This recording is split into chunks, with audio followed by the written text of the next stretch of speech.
You are awesome. Yay. Hello too. We've got Candace, Chris, Danielle, Mark, Maureen, Robin, Ruth Ann. And I was getting a few messages, Connie, this morning about the recording. So we are recording.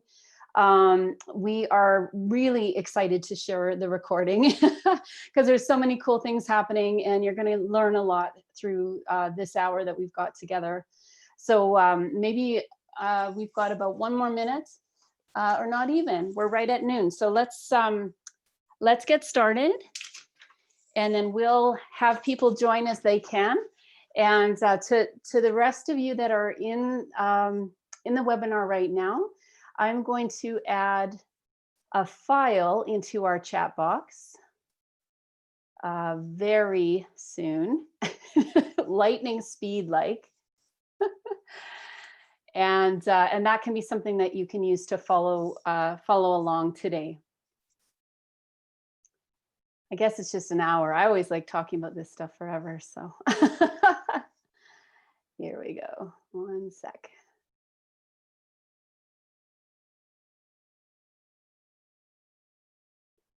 Okay, so the topic today is how to host your very own watch party. And that is something that has been quite a cool conversation in my world lately, here in the events world. And people throw around the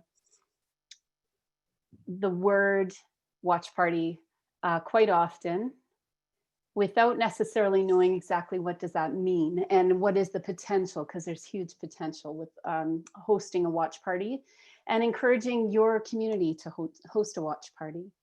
Hello, Robert. Connie, since you are the expert on webinars, I am adding a PDF to the chat box. Is that possible on a webinar? Yes, it should be. You just cut and paste and put in the chat, or if it's a PDF, I'm not sure. It says that it should be adding it. If for some reason we can't get this loaded, for all of you, I will make sure that you guys will have access to this after this session as well. And I'm going to send this to Connie too, so she can do with it as she will. Okay, perfect. All right, so welcome everybody.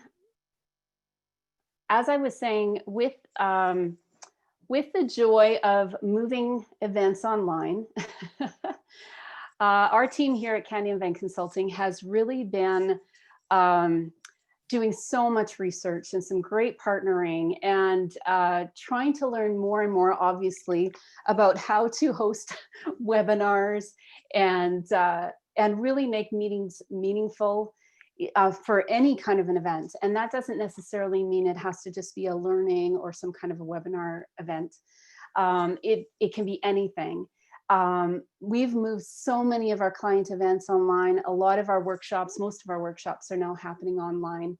And I know the difficulty, and we have all come through this learning curve. I think, Connie, you have probably experienced that, maybe not for yourself personally, but the people that you're working with, in a familiarity that has started to happen online and with different kinds of virtual events. I am so happy and proud to be working with Connie and the team at National Hope Movement. And just a little intro about Candy and why Connie and I are sharing the screen here today. My name is Lisa Garrow, and I'm the founder of Candy Event Consulting.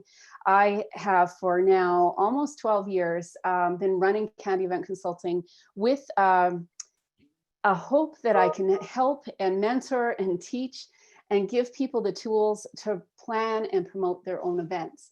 And that is a wild and wacky ride of almost any event that you can imagine. And in my 30-something years of planning events, I have never had more fun than doing this training and support. And now we've just launched this new initiative called Candy's Short Guides to Learning.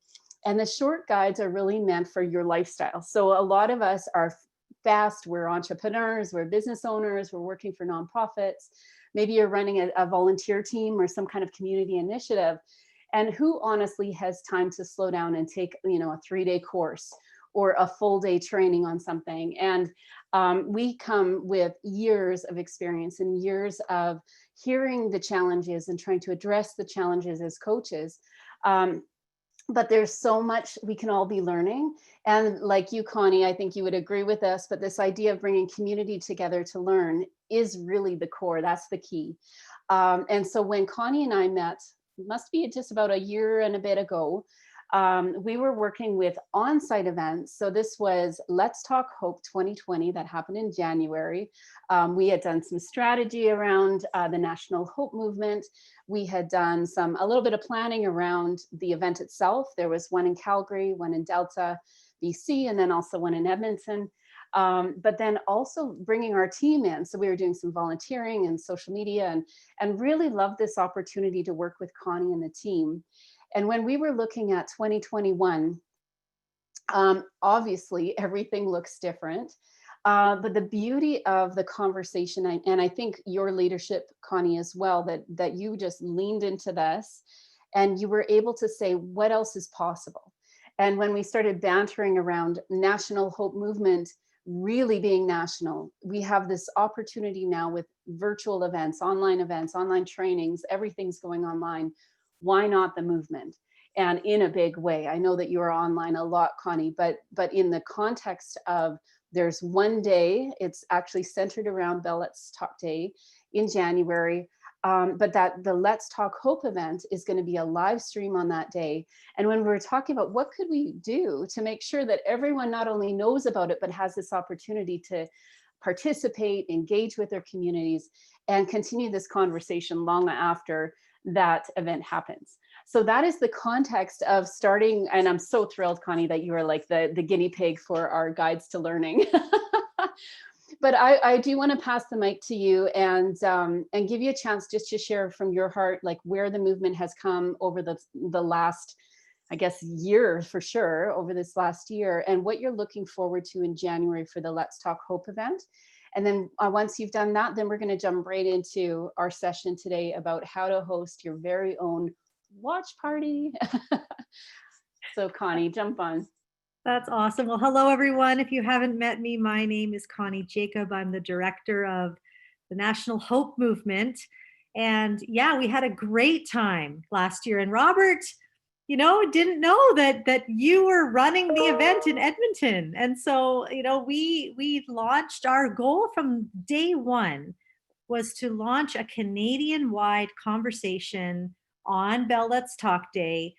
And it was going to be expensive. And so thank you, COVID, for saving us tons of money to empower people's voices. One of the hearts behind National Hope Movement is this idea that when it comes to mental health, it's created socially. And what I mean by that is that it's not created by just counselors or just people advocating. It's every voice at the table. And we didn't know how we were going to do that. We thought, what if we had a conference where everyone gets to speak? Now that sounds chaotic, but we tried it out one year, and it's what's called the Incubator. And this is where, you have a 13-year-old listening to a CEO listening to a newcomer to Canada, a newcomer listening to a nonprofit leader, and they're listening to a teacher. Getting people out of their sectors, out of their echo chambers, out of the places where they are, and really learning to listen and lean in and hearing what mental health is looking like from different contexts. And this year, I am thrilled because this is now going to be a Canadian-wide conversation. Now, one of the things that I discovered in our incubator in Calgary, Edmonton, and Vancouver was that all three cities were saying the same thing, and it blows our mind. So after everyone gets a chance to speak in their circle, we write down, even though you are very different, coming from different places, what was commonly said. And everyone writes down what was common. And then we gather all that information and come up with the top 3 things that people are saying. And from there, we create action plans based on that. Who are the resources that people need to know about? What are people doing already? Instead of reinventing the wheel, the movement is very much about giving back to you the power to come together and discover what happens when we get together in community. People's problems get solved. And so this year, the idea of going online just opened up because now people are more comfortable. And so this year, I'm excited to be able to bring in people from Nunavut, people from the Maritimes, people from the North, people from all over Canada, doing this incubator to talk about what does mental health look like from your context. And now as a nation, we can rally together and we can see that even though, we hear about we're not in the same boat, well, we're all in different streams, but we are so much more alike than we think. And there's power in that. There's power when people realize that, oh my goodness, me too. I feel that. It's different for me, but I feel that. Now, what are we going to do about it? And so the whole movement is about empowering anyone who wants to be a part of the solution from that point. So, but I believe that the watch party has much more to do with the incubator and the conference. But just to let you know, as you sit and listen to Lisa, who has been just a pivotal part of our movement in actually creating the events that launch it and to expand it, I want you to be thinking about what's my part here? What part could I play? And it's not about profiling different people over another. I want you to imagine a circle where we're all sitting together and we're all equal. There's no one greater, there's no one less. Everyone is invited to the table. No one takes a seat of prominence. No one takes a seat of lowliness. We all have a voice. And I want you to think, what is my part in that circle as you listen? So thank you very much, everyone, for coming.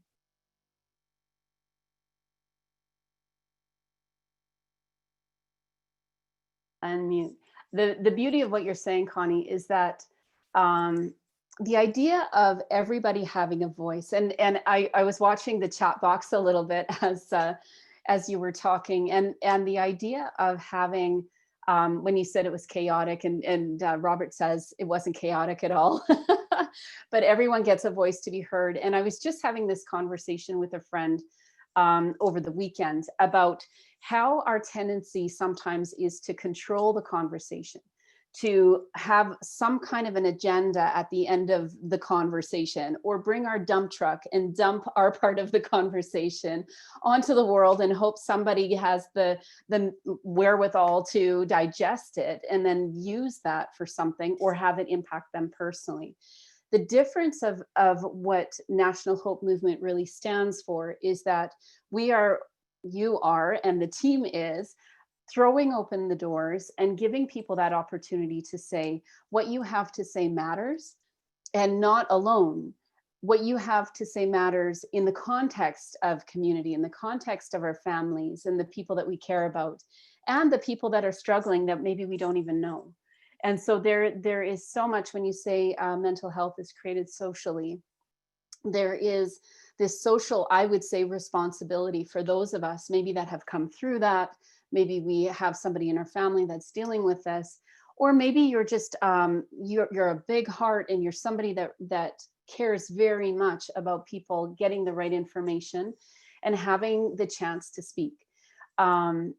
The control factor of this is, I often talk to Connie and some of our clients about building the framework and then allowing the inside of this to look a little bit messy, and whether you call it chaotic or whatever you call it, but that it doesn't have to be perfect for it to have an impact.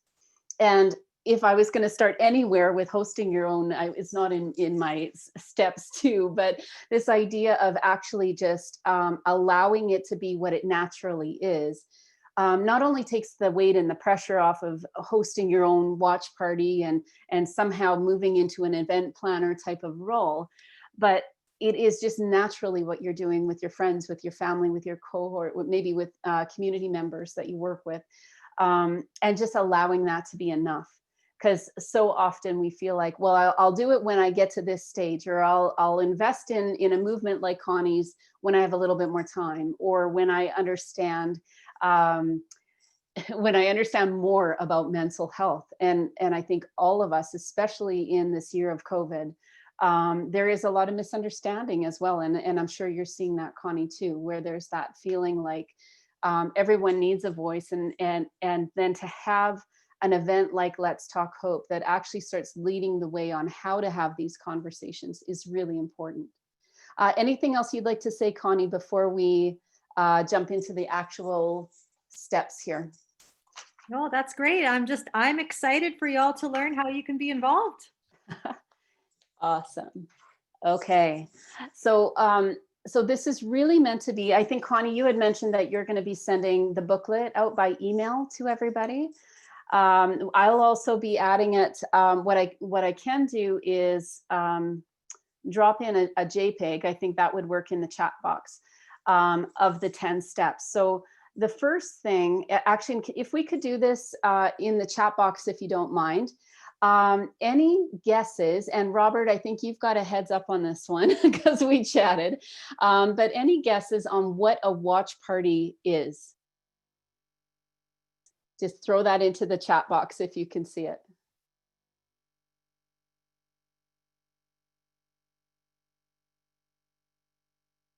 We got any, I think we've got a loudspeaker. Okay, watching something with your peeps. Okay. Any other suggestions, ideas? A way to get the message out. Thanks, Nikki.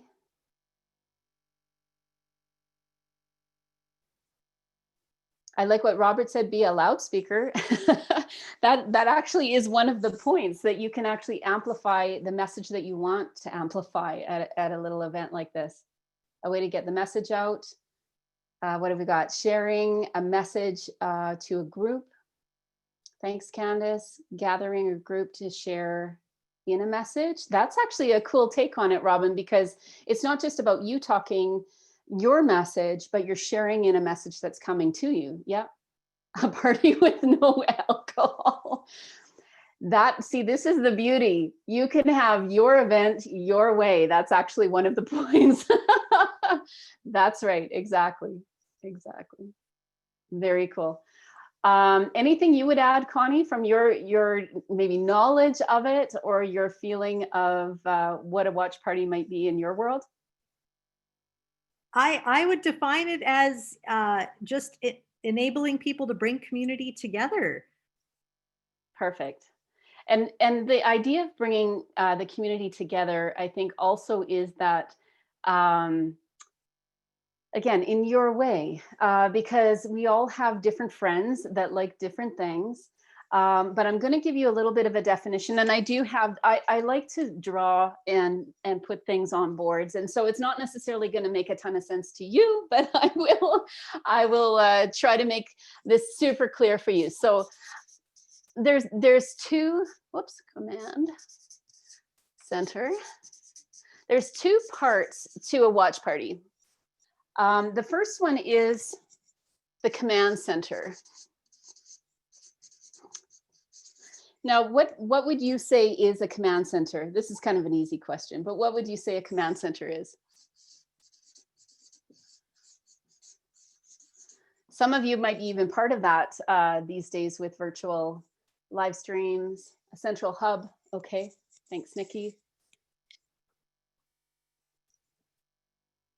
In the olden days, when I was in media, that was a long time ago.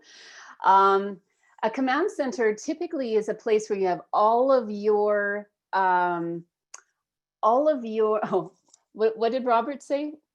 What I'm doing right now? Okay, yeah, actually, it's true. You know what's very funny? If I could actually learn how to put things in the chat box, I took a picture. I'm in my home office right now, and I've got things stacked up like my dad would, you know, that everything's going to fall any minute. But yes, so like what I'm doing right now, typically you'll have the lights, you'll have some kind of stage, or there's some kind of a place where people are going to be learning from.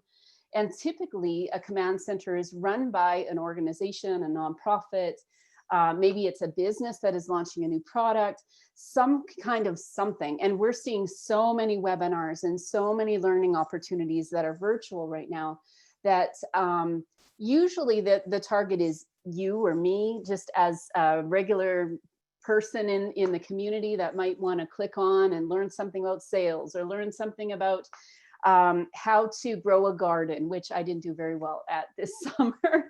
But the command center is where you've got all the information, all the equipment, the team is there.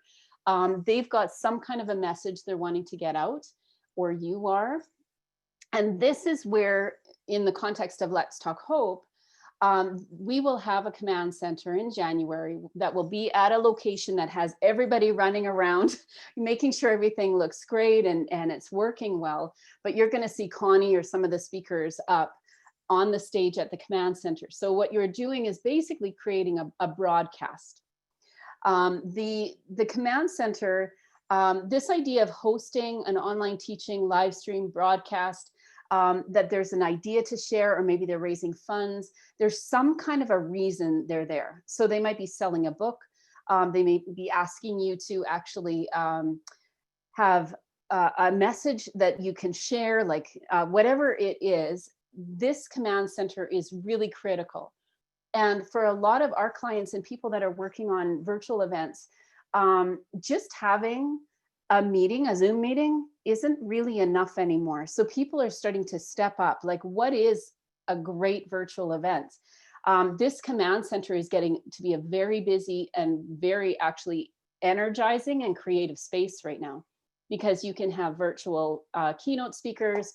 You can have, I have a friend actually that does, it's called Cheftorial, and you can have a chef come and then you buy your own food and the chef helps you cook it. We've done one event that was virtual with a mentalist out of Toronto, and he was doing, it was just bonkers how it worked online.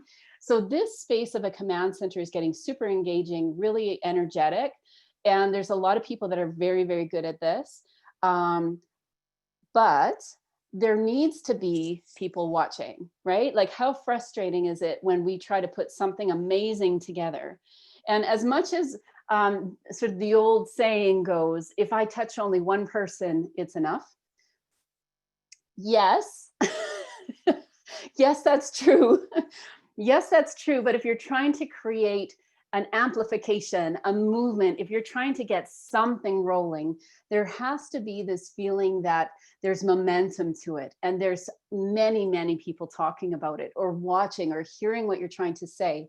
If you're trying to do a fundraiser and your goal is $100,000 and you've got 3 people watching your command center activity or your event or your online run or whatever it is up here, you're going to really struggle with raising that kind of money. So there is something to be said for to the masses. We've got to get to the masses. That is from this command center perspective. Now, the second part of a watch party is this community connection. Now, the community connection becomes the arm of the event. So if you can think of the command center, let's say, being a gala, and this is a nonprofit gala, and you are now like a face-to-face sitting in the room, you know, you've got your cocktails and your appetizers and you're mingling and whatever, if that's what this is here. And then the community connection is your table of people. So this is your table that you've brought people to the table, you're meeting new people at the table, but you're all there because you care about this message. This community connection is going to be your extension or the extension of this message, and it will start to amplify and people start talking and they'll talk about the event. And if you've ever gone home from a really amazing event, you sat at an awesome table with like 8 other people that you're like, I totally made a new friend today. Or I totally made a connection with my cousin that I had no idea that they cared about this issue, or that they wanted to do something with, you know, a product like this, or they shop local, or whatever it is. All of a sudden, this community connection becomes pretty, not just important, but pretty exciting. Because I think a lot of times we forget that making a friend, I guess maybe I'll say for myself, Connie, making friends for me can be a difficult process in some ways. But anytime I get a personal connection with somebody where I'm like, holy smokes, they have gone through the same thing, or oh my goodness, I can't believe Nancy felt that way, and that there's something here that we could be working together on, or this person, they have this kind of a business. Wouldn't that be cool if they could partner here? And so my mind and my spirit is always looking for these connections. So the beauty of having these two things that have a really strong interplay here, with this opportunity to bring together a small cohort, maybe people from your work, people that you naturally would get together with. And we're very, very careful right now with the whole COVID restrictions, which are changing almost daily. Make sure you check your local listings, or make sure you check your local restrictions wherever you are. But this idea that this table feeling, and Connie, you probably feel this from the incubator. Do you see that happening with the incubators here? Yes, absolutely. Yeah. So the incubators mean to everyone having their voice, excuse me, but all of these voices are different, and the connections between them will be very different. And that is the beauty of the command center doing their work and doing it really well, and putting on a great, I don't want to say just a show, but putting on a great show. And then having the community now engage in a way where they're talking to each other. So that's where, for me, this whole idea of hosting a watch party, not only for the sake of the command center or the organization or the business, but for this community connection, it now has a way to grow. And that we talk a lot in Candy about this ripple effect of the message. You actually have zero idea where these ideas might go in the future. But the really amazing thing about the table conversations or a cohort conversation is that if you're open to it, you're going to learn something new here. You're going to make a new friend here. You're going to be able to expand what you're doing here. So that's really, really important for us to remember. The other cool thing about now, if you think of this, sorry, I should have another color, but if you think of this as a watch party here, what do you think in this way? What's the benefit for somebody running an event like this as opposed to this? This is, again, maybe an easy question. You can chime in too, Connie, but what's the difference here? What kind of people would run this? What kind of people would run something like this, like a community connection opportunity? Well, the difference between those in the command center and those in the watch party is the command center they have gray hair and they're spending a lot of money. You know what? From somebody that actually is running the command center, huge, right? And there's a lot of pressure here for sure. Yeah, absolutely. Yeah, it's carrying the weight for everyone else so that Yes. everyone can be a part. It's doing the nitty-gritty planning, like who's going to film this? What platform are we going to use? Who's paying this? We're getting sponsors. We're doing all the marketing. We're doing everything. And and those in the watch party, those ones, it's basically like, here is the platform. Here it is. Here is your opportunity to lead. Here is your opportunity to step in and network and have your voice heard and lead. And so one is just creating the way for the other. Totally. Beautiful. Anyone else have a suggestion? Who would be a great watch party host?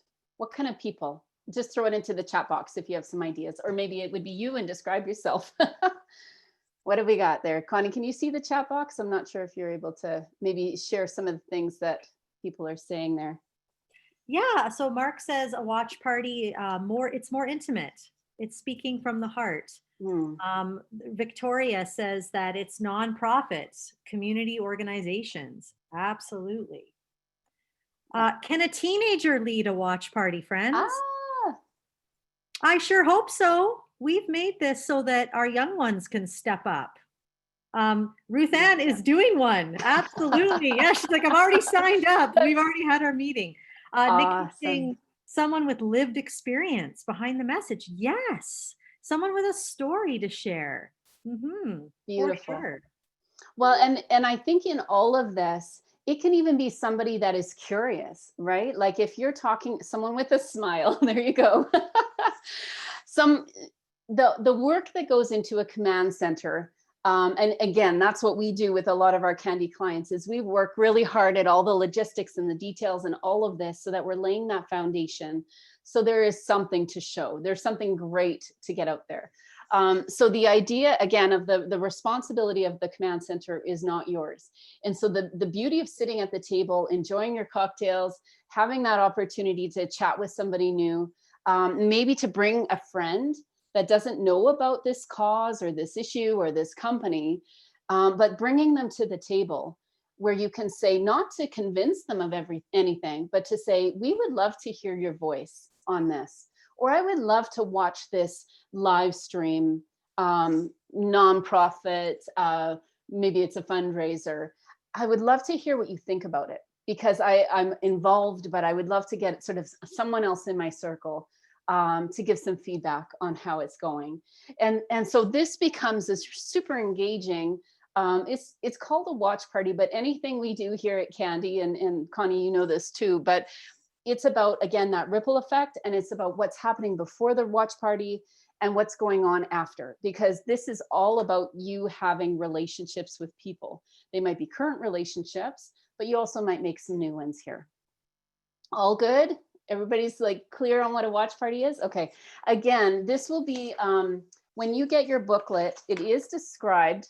This is a nice black and white version, but it is described in the booklet. So you can watch the replay of this, or when you look at the booklet, you'll be able to read through and then share also that with your team. So the next part of what we wanted to go through, or what I wanted to go through today, is your 10 steps to actually hosting a watch party. So in your 10 steps,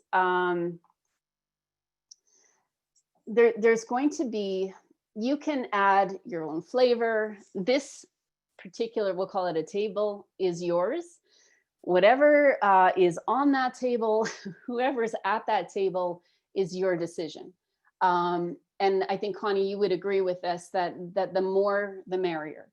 So when we're talking about National Hope Movement, if we could have hundreds and hundreds of tables all over the country talking about mental health, mental wellness, about how to support each other, how to continue this conversation, that would be a pretty incredible space to be living in. I think from the command center, from the organizational perspective, that would be amazing to be watching this all happening. So the idea of your, I'm going to just flip my chart here. Starting with your 10 steps.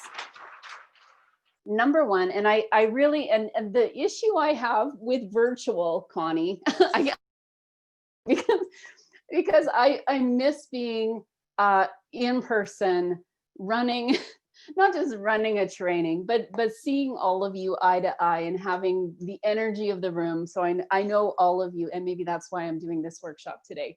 I totally miss you all. So, so I would love interaction in the chat box if you can. And Connie, if you could be sort of my eyes on the chat box, that'd be amazing. So the number one step that I've got here is identify.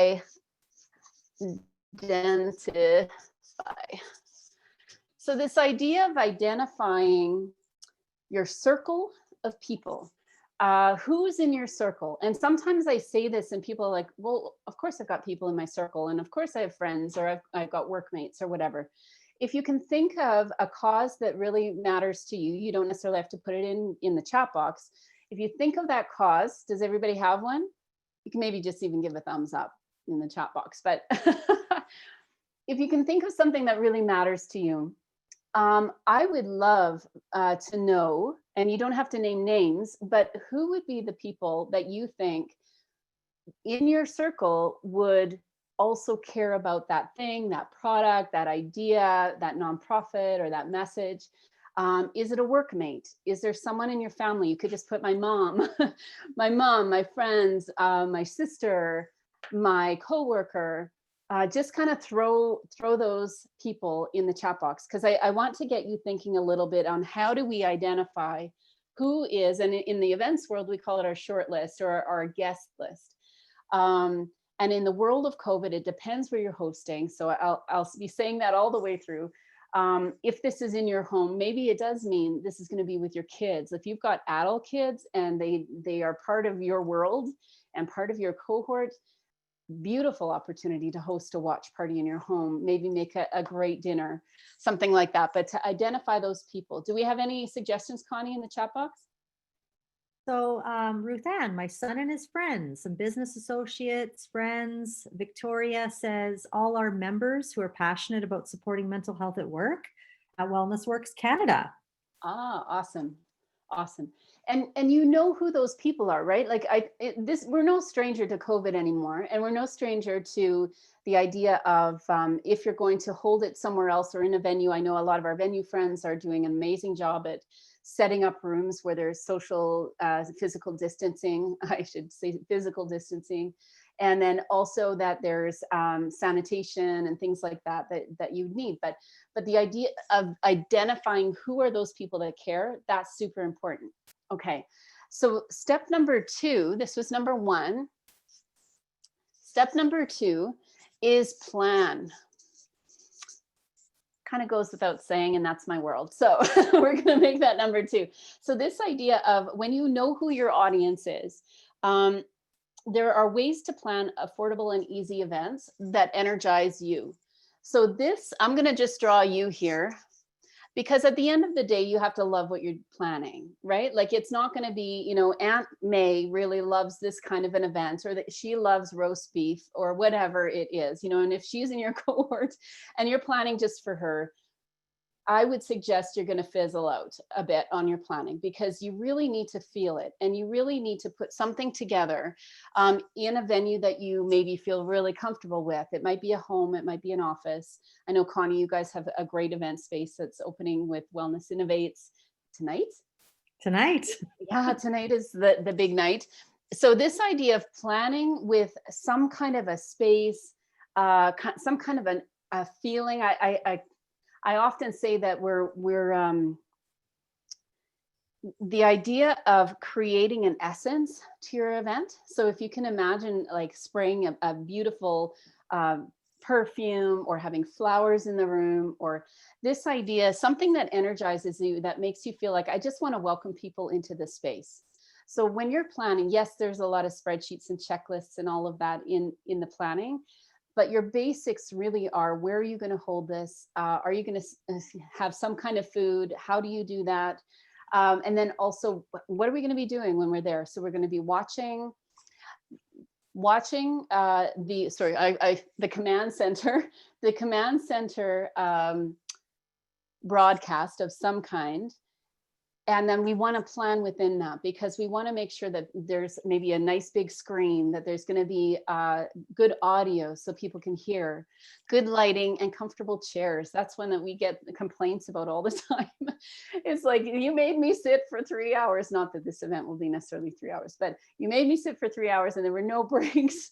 There were no breaks and the chairs were crappy. So just kind of watch how you're planning. If any of you need support in this, I know we've only got a short time to run through the 10 today, but this can be a super simple plan. Number 3, the design part, and I am an artist at heart. So number 3 is design. When we talk about designing, this is about, I said on the notes, and you'll see it in the booklet as well, because you care, you'll look to engage your guests in person with a great experience. So this designing is that when you really look at inviting people to your home, maybe if you've got an office space or something like that, this designing is really like, if you think of user experience, like when we're talking about online programs or that kind of thing, for some of you that are techies, but you're designing something that you want to invite people into your watch party. But the design is that there's going to be, maybe they're facing each other. The chairs are facing each other so that they can see each other. Maybe it's going to be where you have some information about that nonprofit or that product, or maybe like if it is a product and they're doing sort of a command center product launch, you could even ask that company to send you some samples or something like that. So that could be really fun. How you design, this is about experience here. And how many of us are just tired of lukewarm experiences? Give me a thumbs up or a wave. And sometimes I think I'm just too picky. Maybe we call it candyfying an event here at Candy, because it's like, what's that? Wow, what's that? Something that they're surprising that they're going to remember, or some kind of experience element that they're like, you didn't have to do that, but you totally did it, and it really made a difference. And thank you for that. This is what we're talking about in design here. I wonder what that would look Go ahead, like. Connie. Yeah. I just, as you're saying that, I'm thinking like, it doesn't have to be at a fancy place. Like I think about my home. Like, Totally. how would I create this watch party experience right here in my home and make it meaningful? And you might have a lot of questions around that for sure, but like, it's really that simple. You are a host. And if it's online, another thing, like let's say, because someone was asking, I thought this was all online. Well, and it is, it's a mix of both. And let's say something horrible happens and it all has to be online. No one can go anywhere. Well, how can you make your breakout room special for your guests? I love that, Lisa. Well, and like you're saying, so again, please know that I'm not saying meet with people when government is saying stay home. That is zero. That's not what I'm saying. But like you said, Connie, like even as I'm looking at the window behind you, Connie, and I'm looking at that, you've kind of got not a bulkhead, but the little stand there on the side. Like you could really play with even your home in a way that maybe you've got erasable big Sharpies that people could write their thoughts on the window. Or you could have maybe some kind of little packaged snacks that are safely put together, and when they come, maybe there's little surprises in that little package, so that you're not all putting your hands in the chip box. That is not good right now. Like I don't care how many people are in your home, but exactly what you're saying, Connie, and I love it, because we sometimes think an event has to be complicated or big, or that there has to be some kind of a grand element to it.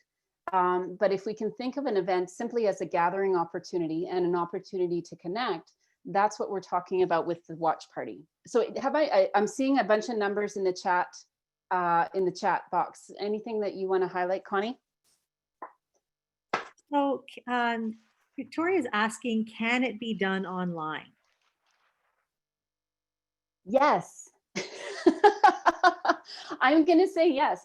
And you know why? Because there will be an opportunity for people, like even if you tell people, and my daughters do this with apparently on YouTube, a lot of the YouTube influencers will have events that they do online. So it'll be, save this date, I'm going to have this new whatever coming out.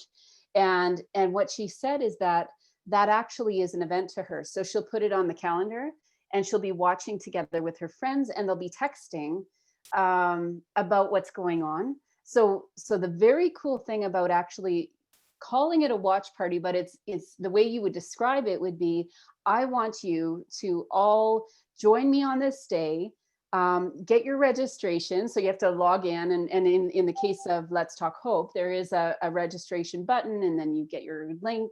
So I personally would have to get the link. And then from there, you could actually be through the hashtags. It's a really great way to be watching your friends that are watching the same thing. Twitter's great for that. But you could also just do it online, like where you're watching. And then I know, Connie, with the incubators, there are ways that you could maybe run a Zoom incubator after the event. And maybe I'll throw that at Connie, because we haven't talked about that necessarily. I'm just kind of making plans, but thoughts about that, Connie? Well, the Zoom breakout rooms have just proven to be so good for the incubator. It works really well because you can see everyone in the room. You're not sitting in a circle, but you're all there. And we actually did a couple with some co-working spaces here in Calgary, and it worked out really, really well. Awesome. Candace is asking, would you all register and then share your screen in a Zoom call for this? I love that idea. If you have an extra laptop at home, you could totally do that. Like, I think that's what I was saying about getting really creative and innovative around how does this work? Because Anytime. I think we've seen that too. And Connie, you would know a lot more about this, but we've seen over the last 8, 9 months how people are feeling lonely. They're feeling disconnected. They're feel like, and some people, my parents or my mom, she's older. She's basically in lockdown with their independent living.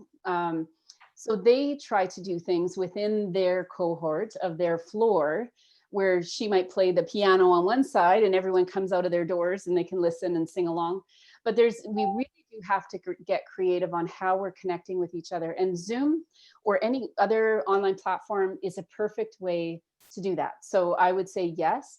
And maybe as we get closer to specifically Let's Talk Hope, maybe we can have another conversation, or if you want to just email me or contact me, I'm happy to feed into what could that look like for you. And then we do have somebody that will be managing all of the Let's Talk Hope Watch Party hosts. So that'll be a place that we can also feed in some ideas and how could you make it happen. But I love that you guys are thinking that way. That's awesome. I'm aware of the time. I'm going to keep going, Connie, unless there's anything in the chat box that you guys aren't picking up what I'm putting down here. So we've got number 4 is craft. So this idea of integrating the message, if you can remember, this is going to be a TV. So any of you that don't watch TV anymore, my apologies. But let's say this is our broadcast or whatever it is. This is Command Center. This idea, they have some kind of a message or something that they're wanting to share. Because you care about this cause, there is a great opportunity for you to integrate their message, and I'll do it as a star, but integrate their message into how you are inviting people to your watch party. So like Connie said, the Command Center is building a lot of opportunities, well, I guess messaging, communications, graphics, logos, videos, like a zillion different things that people do here at the Command Center that you could just ask them if they haven't given it to you yet. You can say, you know what, I would love to use that Instagram photo that you had so that I can tell people that I'm actually hosting a watch party and inviting people to watch with me.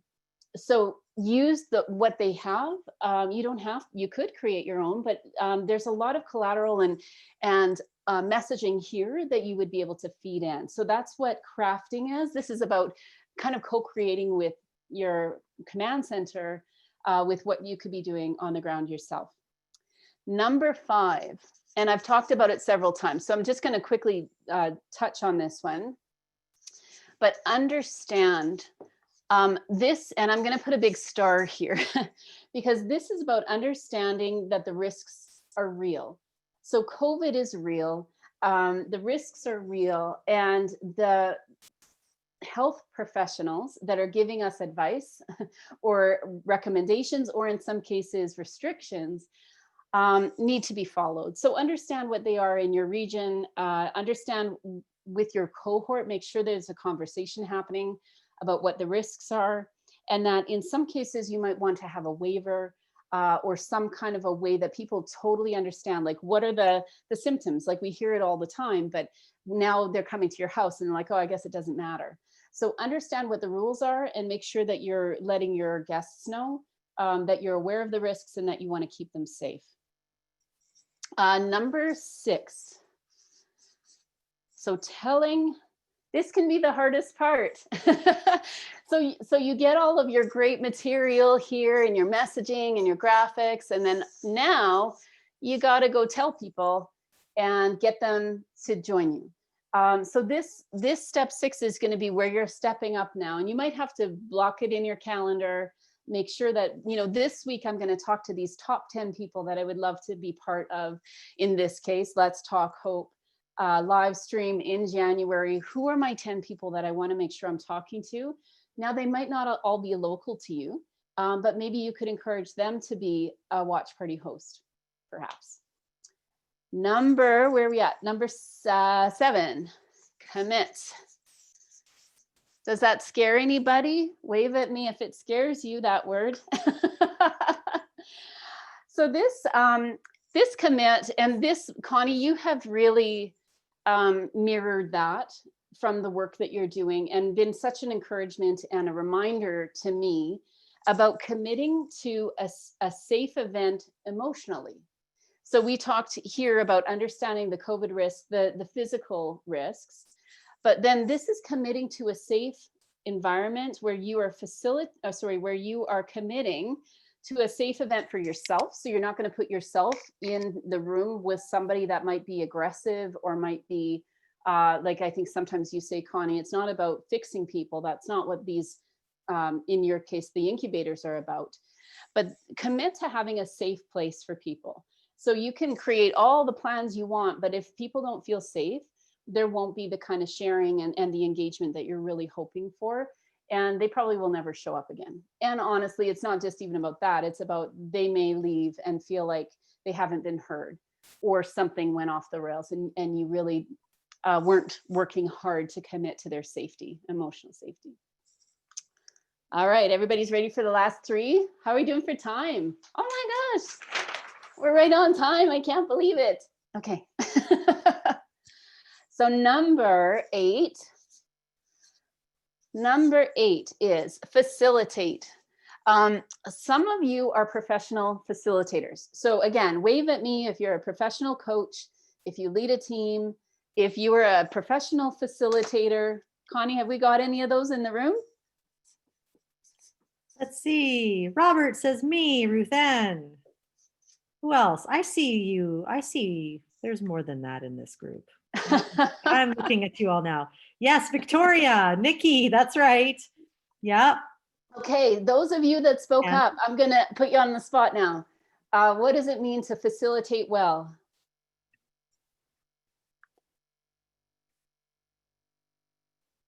What does it mean? Listen. Okay, yeah, go ahead, Connie. Yeah, listen, get people talking. Listening, engage and inspire people. Encourage.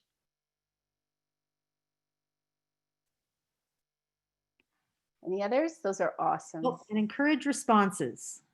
I'm going to put a big sunshine up here because that's your role, right? Like as a facilitator, and it's not that everything's, you know, I was going to say puppies and sunshine, but that's not the right, that's not the right saying, but you know what I mean? You're coming to this, not just as the host, somebody that will, you know, make sure everyone's fed and that will sort of enjoy the opportunity or have a great conversation. But you really have to have that essence of you are there to serve. You are there to listen, to encourage participation, to give people an opportunity to speak. And in facilitate this idea of giving everybody a voice, that's where this comes in. Because as a facilitator, we're not there, as much as I am talking a lot right now. If I was running my table, my cohort for something that mattered to me, put yourself in a really curious mind. Allow yourself to ask a lot of questions. Maybe encourage people to share with each other or introduce people in a way that is new and different, but facilitate a conversation that looks maybe warm, but energizing and different. So this is really the role of a facilitator here, is something that, and a lot of you, and I would guess that probably some of you that chimed in would be willing to give even our hosts that are going to be hosting for Let's Talk Hope in January, maybe some tips on how to facilitate well. Again, this isn't about complicating it. It's just being prepared. All right, so we're almost to the end. And this is one of my favorite tips. And I'm going to put a big arrow on this one, because why does continuing matter? I think Connie knows the answer to this one. Because it's a movement. It's a movement. It's not an event. Yay, Connie knew the answer. So this idea, it's coming to you. It's sitting with you. You're gonna take a pause with it. Does that make sense? Like you're gonna talk about it. You're gonna watch the live stream, or you're gonna learn about that product or whatever it is. But then there needs to be a flow and a movement or movement beyond that event, beyond that conversation, to continue beyond it. Because this idea of creative ideas, creative people, something new, something innovative, maybe even something heart. I don't know if you guys can read these little ones, but sort of heart driven. All of these things matter not just to the world, but to the people that it just experienced it. If you came away from a really fantastic conversation with somebody where there was a very real heart-to-heart connection with that person, do you not go home after that coffee or whatever and feel like, man, I want more of that? I really want to hear more from that person, or I just want to be around them. Or, you know, when people just like, you miss their presence, you miss just having somebody that you feel heard, but you also feel like you've heard them and they're willing to share. And that exchange that happens is really what a movement is about. Any comments to that? I want to just sit with that and make sure if anyone has anything you want to add to the chat box about this. This is big. Just as you may be thinking, I just wanted to say that I've had a couple of discovery calls with some in the chat here, and has said, I don't know what the next steps are. All I know is that we have mental health kind of awareness in May and October, and those would probably be great touch points. What it looks like? Hello, team. Exactly. The willingness to continue. Let's just say that, right? The willingness to let it be something more. And any good movement, we don't know the end at the beginning. We might know with an event, we might know we start, this is when setup is, and this is the minute by minute, and this is when we're going to be this, and this is the next thing, and blah, blah, blah, blah, blah. A movement is different because we can orchestrate, like what I'm talking about in all of these 10 steps, we can orchestrate an experience that will lead us to this. And then this opportunity for us to continue beyond. This is where an event has life and excitement. And for me, it's why I do what I do, because it's not just about that one event. And Connie, you and I have talked about the event cycle. Like we talk very much in a 12 to 18 month block, where what else is going on? What are the conversations that are coming into this and going out from here, and over in different ways and different kinds of events? It might be a watch party, but then there might be other Zoom incubators, or there, if it's a product, maybe there's some kind of samplers that are sent, and then you do a follow-up event about that. So this continuation is where they're in the life cycle of any organization or business or group or movement is so essential. And now I'm going to get off my soapbox and move on to number 10, because we just got a couple minutes. Number 10, whoops. So you customize. So coming off of this idea of a continuation, and it's gone well, and you've made a really great connection with some good friends or workmates or your cohort, and it's worked, all of these have worked really well. You want to continue.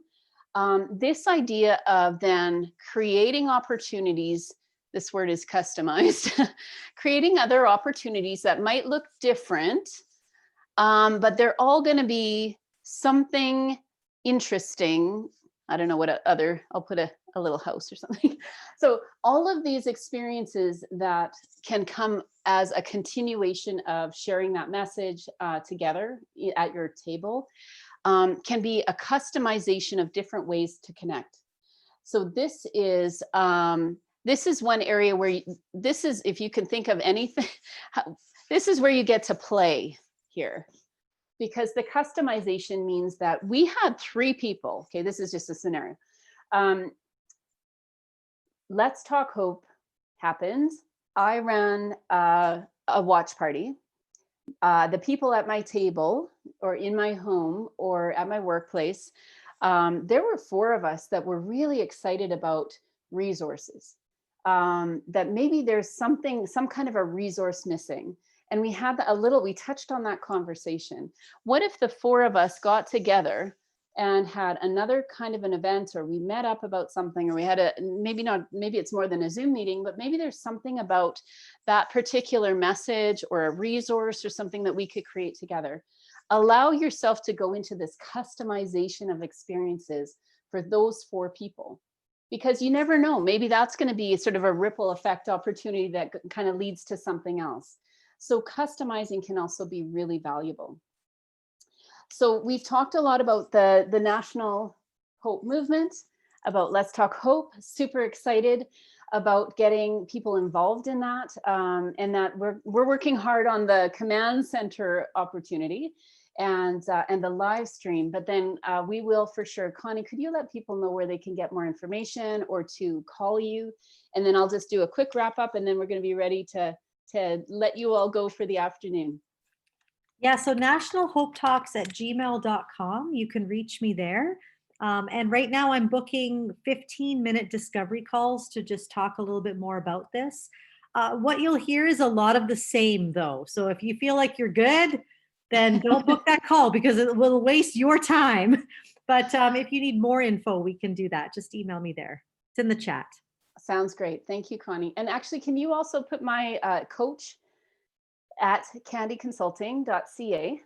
If any of you want to talk about what does this look like for you, if you are an organization and you're trying to run or put together some kind of a command center for some kind of a virtual event, happy to talk to you guys. I'm doing a couple of Clearview, it's called Clearview sessions coming up. If you want to maybe take a little dive into what could that look like to set yourself up for success, I'd love to chat with you. And then what we wanted to do with the watch parties, we've got somebody that actually for Let's Talk Hope will also be managing our host for the watch party. So feel free to talk to Connie about that, and she'll get you set up with our liaison for that. And anytime you guys need support, I would love to chat with you. We're always here to offer advice, and my role as an event coach and strategist is always so much fun, and it's an opportunity for me sometimes to learn more for sure, but to give you guys that guidance and support as you're working through the events that you're planning yourselves. That's my joy. Been doing it a long time. You can also check out our website at CandyConsulting.ca, and there's lots of resources there for you as well. So thank you, Connie, for joining me. How fun that we were able to do this together. I'm sure it won't be the last. That was great. All right. Thank you, everybody, for joining and for all your comments in the chat and for participating the way you did. We'll talk to you soon. Take care.